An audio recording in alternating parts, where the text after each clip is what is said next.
लोग जो हमारे ऊपर विश्वास करता है, हम जी जान लगा कर प्रशासन से लड़ाई करें, अधिकारियों से लड़ाई करें, कुछ भी करें, हमें उस पीड़ित को न्याय ज़रूर दिलाना होता है अगर हमारे पास वो विश्वास से आते हैं तो। ये मैसेज जाना चाहिए, मेरा कोर्ट तक जाना चाहिए। मेरे पास जो केसेस आते हैं ज़्यादा वो आते हैं जो एक लंबे समय से कोर्ट में चल रहे हैं। उसके लिए भी मैं अभी प्लानिंग कर रही हूँ। अभी मैंने उसके लिए कोई आंदोलन नहीं किया है कि इन लोगों को कैसे रिलीफ दिया जाए। वो मतलब ऐसे चक्रव्यूह में फंस जाती हैं, वकील प्रताड़ित करेगा, जजेस पता नहीं कब उसका फैसला सुनाएंगे, तो उसके लिए भी मैं कोई रास्ता निकालने की कोशिश कर रही हूँ। देखते हैं, सबसे पहले हम लड़की का मन जानने की कोशिश करते हैं कि अगर इसके मन में थोड़ी भी जगह है अपने ससुराल में जाने की, तो हम कोशिश सबसे ज़्यादा ये करते हैं कि इसका घर बस जाए तो अच्छा है। नमस्कार दोस्तों, मैं दीपक कुमार दुबे, HBN न्यूज़ में आज आपका फिर से स्वागत है। जैसा कि पिछली बार मैंने आपसे प्रॉमिस किया था कि हम फिर से आपके सामने आएंगे एक नई हस्ती के साथ, तो आज हम फिर से आपके सामने हैं एक जानी मानी हस्ती जो एक NGO चला रही हैं, एक वुमेन्स की आवाज़ हैं, miss Madhu Satya.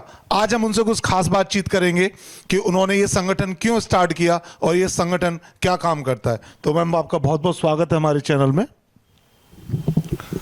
Thank you. Ma'am, सबसे पहले मेरा आपसे एक सवाल है कि आपका जो संगठन है उसका नाम क्या है और क्यों इसका नाम ये आपने वुमेन्स वॉइस रखा? मेरे संगठन का नाम विमेंस वॉइस है और महिलाओं की आवाज़ भी, दोनों में मैंने रजिस्टर्ड कराया है जी। और क्योंकि आवाज़ उठा रही हूँ महिलाओं की जी। किसी भी क्षेत्र में हो, वायलेंस अगर उनके साथ अत्याचार कोई हो रहा है या कोई और भी प्रॉब्लम है, तो मैं महिलाओं की आवाज़ उठा रही हूँ अन्य महिलाओं के साथ मिलकर, इसीलिए मैंने उसका नाम विमेंस वॉइस रखा। मैम, कब आपने ये अपना जो संगठन है आपने कब स्टार्ट किया और कैसे आपके मन में विचार आया कि मुझे ये संगठन स्टार्ट करना चाहिए? अभी मेरा जो NGO रजिस्टर्ड है उससे ज़्यादा समय नहीं हुआ है, 1.5 साल हुआ है। लेकिन मैं बहुत समय से इस पे सोच रही थी और सोशल मूवमेंट से मैं पहले भी जुड़ी रहती हूँ। एक्चुअली होता क्या है कि महिलाएं ज़्यादा प्रताड़ित हैं, हर जगह से होती हैं, क्योंकि कुछ जो फॉर्मेलिटीज़ हैं, घर के रीति रिवाज हैं, बहुत चीज़ों से उन्हें लादा हुआ है, उन पे वो खरी नहीं उतरती हैं, तो पहले उन्हें ससुराल से निकाला जाता है, उसके बाद मायके वाले भी परेशान करते हैं। तो वो सारी चीज़ें मैंने देखते हुए और ये संगठन को रजिस्टर्ड कराया, इस पर मैं वर्क भी कर रही हूँ। मैम, जैसे कि हम देखते हैं कि अभी गवर्नमेंट चल रही है भारतीय जनता पार्टी की या कोई भी सरकार हो XYZ, हर सरकार महिला शक्तिकरण की बात करती है, तो आप इस चीज़ को किस नज़रिए से देखते हैं? क्या ये सच है या सिर्फ एक भाषण है या सिर्फ एक लिखावट है? आप इसको किस तरीके से देखते हैं? देखिए, एक चीज़ मैं कहूँगी, बाबा साहेब डॉक्टर अम्बेडकर ने कहा था जब संविधान लिखा गया था जी, कि संविधान चाहे हम कितना भी अच्छा बना देंगे, लिख देंगे, लेकिन उसे चलाने वाले लोग अच्छे नहीं होंगे तो ये कभी भी अच्छा साबित नहीं होगा। जी। वही हिसाब मैं सभी गवर्नमेंट का मानती हूँ, कोई भी पार्टी आ जाए या भारतीय जनता पार्टी हो या अन्य सरकारें हों, वो नियम बनाती हैं और अच्छे के लिए बनाती हैं। अब उससे प्रशासन, जो डिस्ट्रिक्ट प्रशासन होता है, जिला प्रशासन होता है, वो कितना लागू कर पाता है, पब्लिक को उस नियम का कितना लाभ मिल पाता है, ये प्रशासन पर डिपेंड करता है। मैम, महिला तो आज भी प्रताड़ित हो रही हैं। अगर आप देखें कि एक ससुराल पक्ष हो, वहाँ पे दहेज के लिए आज भी मारा पीटा जाता है, तो उसकी ऐसी महिलाओं की जब अपनी प्रार्थना लेकर आपके पास आती हैं तो आप उसको किस तरीके से देखती हैं?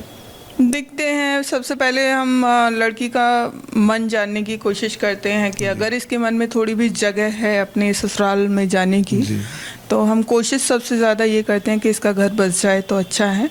और जब हम जुड़ते हैं उन महिलाओं से जो ससुराल से प्रताड़ित की जा रही हैं, तो उनके ससुराल पक्ष में भी एक डर, एक खौफ हो जाता है कि एक NGO इनसे जुड़ा है, तो मैक्सिमम लड़कियों के घर हम बसवाने की कोशिश करते हैं। हाँ, अगर उनके साथ कुछ ऐसा हुआ है कि वो संबंध बनना, वो रिश्ता बनना बिल्कुल पॉसिबल नहीं है, यानी टूटने की कगार पे है, तो उसमें हम सेटलमेंट करा के दोनों लोगों को आज़ाद करा देते हैं और ये उनके लिए बेटर भी होता है, कम से कम दोनों अपनी ज़िंदगी जी पाते हैं। तो क्या सिर्फ ये संगठन में इसी क्षेत्र में काम करता है या और भी क्षेत्र आपने देख रखे हैं जहां आप काम करती हैं? ये वैसे हमारा ऑल इंडिया रजिस्ट्रेशन है हमारा जी।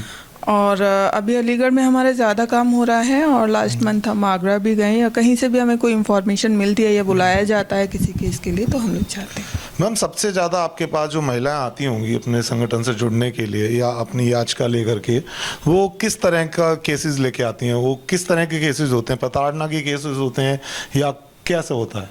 देखिए, ये बड़ा अच्छा आपने सवाल पूछा और ये मैसेज जाना चाहिए, मेरा कोर्ट तक जाना चाहिए। मेरे पास जो केसेस आते हैं ज़्यादा वो आते हैं जो एक लंबे समय से कोर्ट में चल रहे हैं।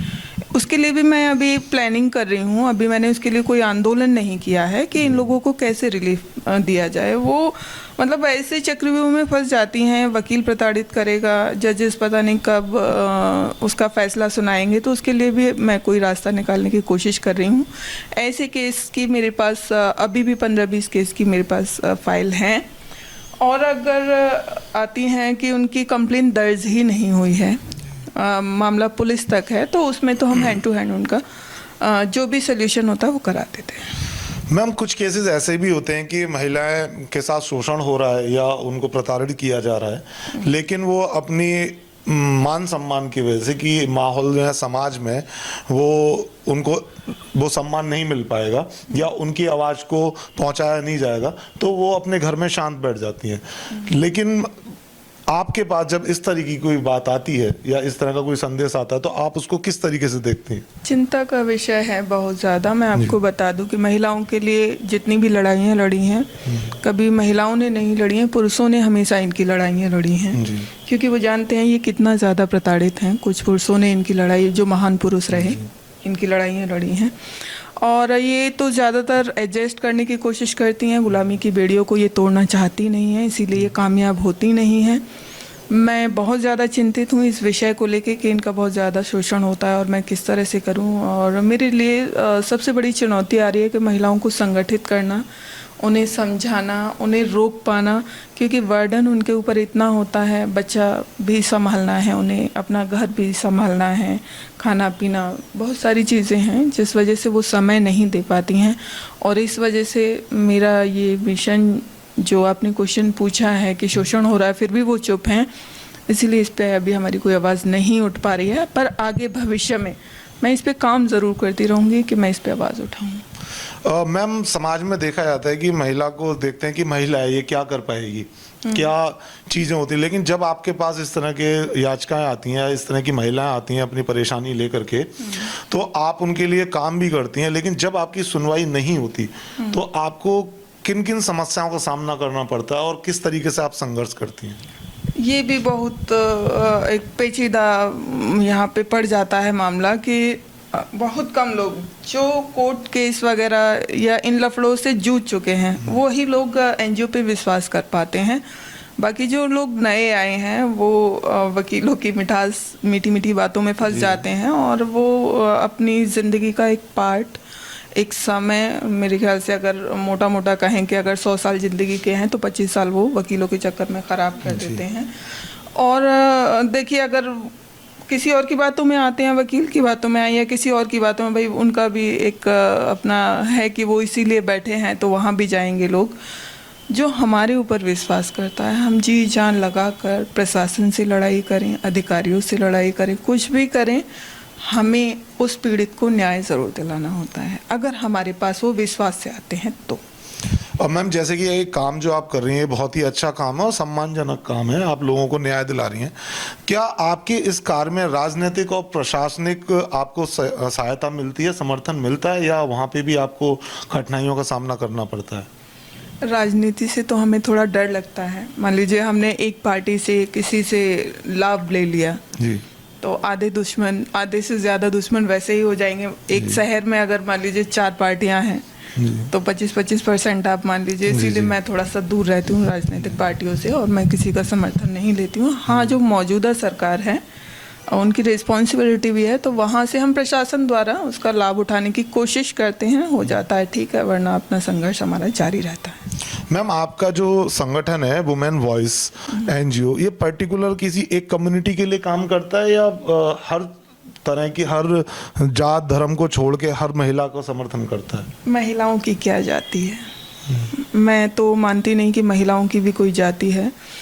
किसी भी कास्ट में आप चले जाइए वही हाल, जो आपके जनरल वाले हैं वहाँ भी महिलाओं का वही हाल जी, होगा, जी। ओबीसी में भी महिलाओं का वही हाल है, जी और शेड्यूल कास्ट में भी महिलाओं का वही हाल है, वही घर की कलेश, वही प्रताड़ना।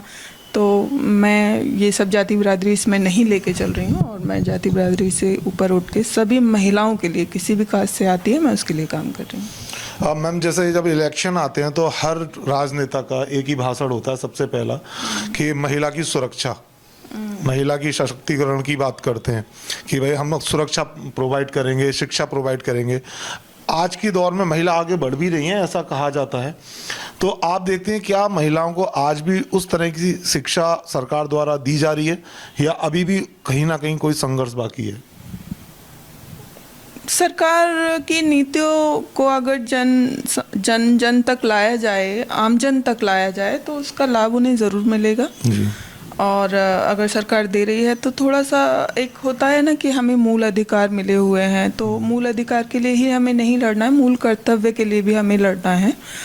हमारे भी कुछ रिस्पॉन्सिबिलिटी है, हमारे भी कुछ कर्तव्य हैं कि हमें उन्हें भी सरकार ने दे दिया आपको, अब आपको पता लगाना है ना कि आपके लिए क्या वैकेंसी आई है, क्या योजना आई है, क्या उसके लिए आपको काम करना होगा। उसमें अगर आपकी सहायता नहीं हो रही है या कहीं आपको प्रॉब्लम हो रही है किसी सरकारी दफ्तर में, तो हम जाके फिर सरकारी दफ्तर में बात करते हैं और उस काम को पूरा कराते हैं।